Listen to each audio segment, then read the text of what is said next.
আজি আমি অত্যন্ত দুখিত, লঞ্চিত, বঞ্চিত আজি। অন্তৰত প্ৰচণ্ড ক্ষোভ আৰু দুখ। আজি আমি ইয়াতে এটা মাহ অতিক্ৰম কৰিলো। চৰকাৰৰ বিৰুদ্ধে প্ৰতিবাদৰ বাতৰি আগত বহুত শুনিছে, পাছে কিমান দিনলৈ প্ৰতিবাদ কৰা শুনিছে প্ৰতিবাদকাৰীয়ে।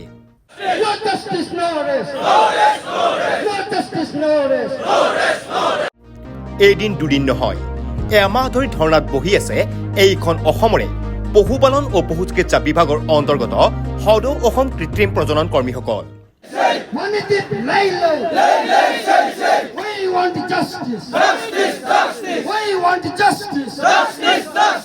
কিন্তু বিভাগীয় কৰ্তৃপক্ষৰ যেন গা লৰা নাই এতিয়াও। আৰু কিমান দিন কি পদক্ষেপ ল'ব সদৌ অসম কৃত্ৰিম প্ৰজনন কৰ্মীসকলে? শুনক তেওঁলোকৰ এই বিশেষ ভাষ্য। আপোনালোকৰ চেনেলক আমাৰ তৰফৰ পৰা আমি আন্তৰিক অভিনন্দন জনাইছো। আজি আমি অত্যন্ত দুখিত, লঞ্চিত, বঞ্চিত আজি। আজি আমি ইয়াতে এটা মাহ অতিক্ৰম কৰিলো, কিন্তু আমি আমাৰ বিভাগৰ মন্ত্ৰী মহোদয় আৰু আমাৰ যিজন ৰজা আজি আমাৰ কি হৈছে, ৰজা আজি আমাৰ প্ৰতি তাৰ আন্তৰিকতা নাই, তেওঁৰ আমাৰ প্ৰতি তেওঁৰ দয়া নাই, মৰম নাই। ৰজা আজি একমাত্ৰ আত্মকেন্দ্ৰিক হৈছে। তেওঁ মাত্ৰ নিজৰ ঘৰখন চিনি পায়, তাক বাহিৰ তেওঁ চিনি নাপায়। আজি যদি তেওঁ প্ৰজাৰ মূল্য বুজিলে হয়, ৰজাই আজি আমাৰ এমাহ আজি অতিক্ৰম কৰিব নিদিলে হয়। আমাৰ দুখ বেদনাবোৰ তেওঁ বুজি পায় তেওঁ কিন্তু একমাত্ৰ আত্মকেন্দ্ৰিকতাৰ কাৰণে আজি আমাৰ খবৰ লোৱা নাই। আমি তেওঁৰ ওচৰত ভিক্ষা খুজিবলৈ যোৱা নাই। আমাক বিভাগৰ কৰ্তৃপক্ষই আমাক কিয় কাম কৰিবলৈ দিয়ে? আমি কামৰ মূল্য বিচাৰিছিলো, আমি অন্য একো বিচৰা নাই। মাত্ৰ আমি যিবিলাক পশুপালন বিভাগৰ লগত জড়িত সকলো কৰ্ম আমি কৰি যাওঁ, আৰু তাৰ কৰ্মৰ বিনিময়ত আমি আমাৰ প্ৰাপ্য বিচাৰিছিলো। আমি তেওঁৰ পৰা আমি দাবী কৰা নাইকা তেওঁ আমাক অমুক দিব লাগিব, তেওঁ তমুক দিব লাগিব, আমি দাবী কৰা নাইকা। আজি কিয় তেওঁ নহৰে দিব? আমাৰ তেওঁ একো দিব নালাগে, কিন্তু তেওঁ এটা সৌহাৰ্দ্যপূৰ্ণ আলোচনাটো আমাৰ কৰিব পাৰে কমচে কম। আজি এইবিলাক মানুহে ঘৰ দুৱাৰ এৰি এটা মাহ দুমাহ আজি হ'ব লাহেকে ইমানবোৰ ঘৰ দুৱাৰ এৰি মানুহবিলাকে ইয়াতে কিমান যন্ত্ৰণাত আছে। তেওঁ কিয় নুবুজে নেকি? তেওঁ বেয়া মৰম পায় নেকি? তেওঁ নিজৰ পৰিয়ালটোক চিনি পায়। তেওঁ আজি টকাৰ পাহাৰ গঢ়িছে।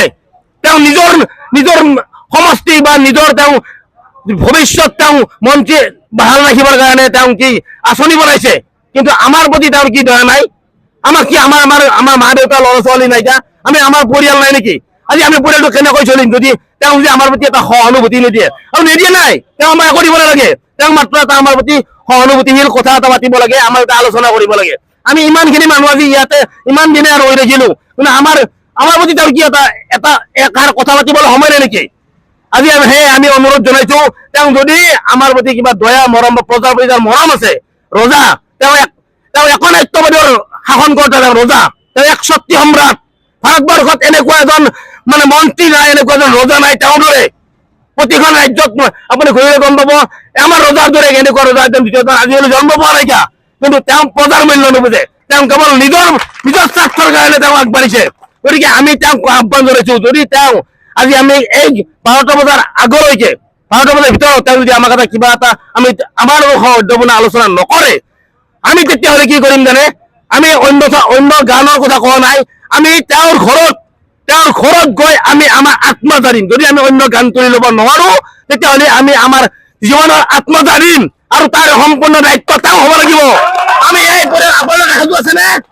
আজি আমি যদি আমাৰ ৰজাই আমাৰ কথা নামানে, আমাৰ লগত এটা সৌহাৰ্দ্যপূৰ্ণ আলোচনা নকৰে, আমি তাৰ পৰা একো খোজা নাই। তেওঁ দিব পাৰিলে দিব, নিদিলে নাই। মাত্ৰ আমি এটা আলোচনা কৰিব লাগিব। যদি নিদিয়ে আমি তেওঁৰ ঘৰৰ সন্মুখত আমি আমাৰ জীৱনৰ আত্মা জাৰিম, আৰু তাৰ কাৰণে সম্পূৰ্ণ দায়িত্ব তেওঁ হ'ব লাগিব।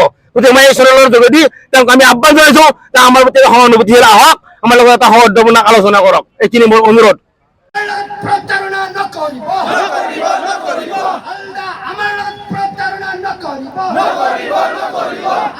News desk report, news any 365। Stay informed, stay ahead. News Any 365.